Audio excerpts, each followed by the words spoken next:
حقيقي ما كنتش متخيلة إن مشاكلي كلها هتتحل وخناقاتي كلها مع ولادي هتقل بسبب إن أنا حطيت الدقيق في قلب الخلاط. بجد اتفاجئت من النتيجة واتصدمت، ده غير بقى ما وفرت فلوس كتيرة كنت بصرفها عليها.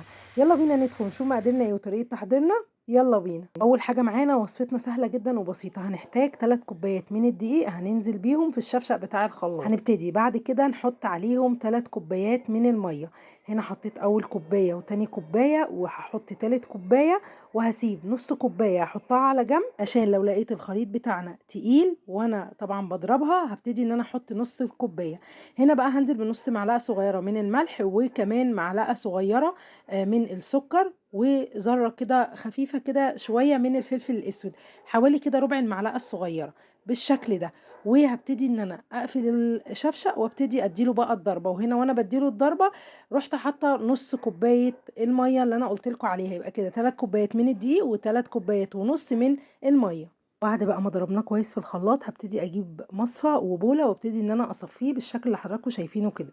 هصفيه بقى كويس علشان لو في اي تكتلات، وهبتدي ان انا اغطيه واسيبه بقى يرتاح لمده كده حوالي نص ساعه على جنب علشان يرتاح معانا ويديني نتيجه حلوه جدا. بعد بقى النص ساعة هابتدي اخده بقى كده وهابتدي اصبه في اي حاجة كده تسهل عليا ان انا وانا بسويه كده على النار ان انا اقدر اصبه بطريقة سهلة وبسيطة معانا. هابتدي بقى دلوقتي اجيب طاسة تكون ما بتلزقش او جريل بتاع الكريب كده بالشكل ده، وهابتدي ادهنها بالزيت او ارش عليها رشة بسيطة كده بس من الزيت، وهابتدي بقى اصب الخليط بتاعنا بالشكل ده. طبعا انتوا عرفتوا احنا بنعمل ايه، احنا بنعمل الكريب الحادق بطريقه سهله وبسيطه. وعايزه اقول لكم بجد هيوفر معاكم كتير جدا جدا. الولاد عندي عايزينه، عايزه اقول لكم يعني يوم بعد يوم، يعني مش هقول لكم كل يوم، لا فعلا يوم بعد يوم. فانا عملته وبجد وفرت فلوس كتيره جدا كنت بدفعها، غير ان انا طبعا ضامنه بقى انا عاملاه بايه وطعمه حلو ولذيذ، وكمان من غير بقى بيض وزيت ومقادير كتيره يعني. عملته بالطريقه السهله البسيطه اللي انتوا شايفينه ده. بجد خطير، ان شاء الله لما تجربوه بجد هيعجبكم. يا ريت بقى لو وصلتوا لحد هنا ما تنسوش اللايك والشير. بحطه بقى على النار، بيبتدي ان هو يستوي معايا على نار تكون متوسطه، ما بتكونش ولا عاليه ولا واطيه علشان ما يبتديش ان هو ما يستويش معانا او يتحرق معانا. بابتدي بقى بعد كده ما بيستوي بابتدي ان انا يعني امشي كده الطاسة على كل الجوانب، وببص بقى بلاقيه لما باجي بشيله كده من الاطراف بلاقيه ان هو استوى معانا. طبعا دي اول واحدة، اول واحدة دي يعني بصوا دايما بتبقى ايه، مش قد كده، بس هي كانت حلوة، بس بصوا قطعت كده شوية. بس عايزة اقول لكم العجينة نفسها حلوة جدا، واول واحدة دي كده بتبقى ايه زي تجربة يعني، ما تاخدوش في بالكم قوي. فهتعجبكم ان شاء الله. هتبصوا بقى على اللي جاي بعد كده ان شاء الله يبقى خطير ومش مقطوع معانا.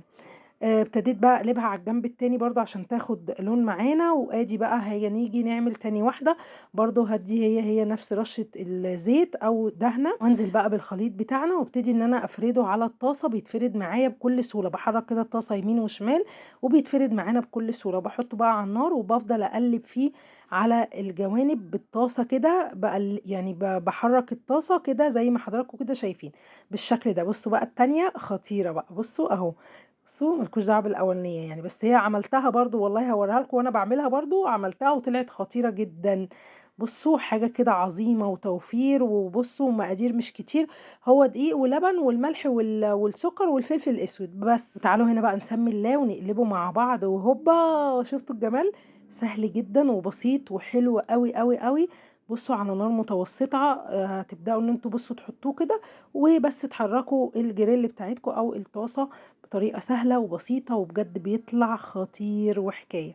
طبعا دي كانت تاني واحدة وعملت منه حوالي 5 كمية حلوة جدا بجد، وبيبقى طعمها حلو جدا جدا جدا. بتحشي بقى زي ما انت حابة. وهنا بقى تعالوا نحطها كده جنب اختها. بصوا بس لازم بقى لما تحطيه تشيليه من على النار تغطيه علشان يبتدي ان هو يبقى طري معاكي وما ينشفش. ودي بقى كانت التالتة حوالي التالتة، وكانت التالتة تابتة. بصوا بقى جميل جدا، بس قلبته على الناحية التانية عشان برضو ياخد لون.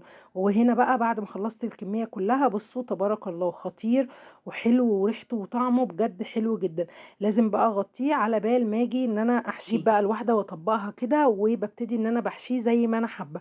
هنا بقى أنا جِبت بانيه وابتديت كنت مقطّعاه صغير وقالياه، وابتديت إن أنا أجيب طماطم وفلفل رومي وجبنة موتزاريلا، وأنا باقفل كده افتكرت إن أنا ما حطيتش كمان زيتون، رُحت فاتحاه تاني وقفلته بالشكل ده. بُصّوا بنقفله زي المثلث، طريقة سهلة وبسيطة.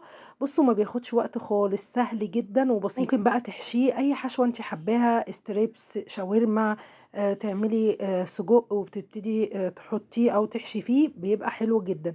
هنا بقى ابتديت أدّي له تحميصة كده على النار، وبتبتدي كمان إن الجبنة الموتزاريلا بتاعتنا تبتدي تسيح جواه، وبياخد بقى تحميصة كده من على الجنبين علشان اللقمة تبقى طعمها كده حلو كده وخطيرة بجد. بيتباع برّه بجد يا جماعة دلوقتي بقى يعني ب100 و100 وشوية، وأنا كنت عايزة أقول لكم الولاد بيحبوه جدًا، وكل شوية يطلبوه ويبقوا عايزينه من برّه. فأنا عملته لهم بطريقة سهلة وبسيطة ومش مكلفة وكمان اقتصادية، وإحنا ضامنين إحنا عاملين إيه لولادنا من جوّه وحاشيينه إيه. بُصّوا حلو جدًا، جدًا وألواناته جميلة. وبُصّوا بقى جيت بقى بادّي دوق بقى، بادّي دوق، لحظة بادّي دوق يا جماعة. خطير بقى، والجبنة بقى ساحت كده مع الفراخ جوّه البانيه، لأ بجد الموضوع مختلف جدًا، جدًا. والله ما اكدبش عليكم هُم اتفاجئوا واتبسطوا بيه جدًا، وأنا اتصدمت بجد من النتيجة، طعم غير وحاجة كده حلوة جدًا. لمّا بييجوا بيطلبوه أنا ما باطلبش، لإن فعلًا لمّا باطلبه بيتعبني وما باقدرش إن أنا أكمّله للآخر. بجد جرّبوه، ولو عجبكم ما تنسوش اللايك والشير. كنت معاكم مَيّة أمين، واستنوني في وصفات تانية جاية كتير.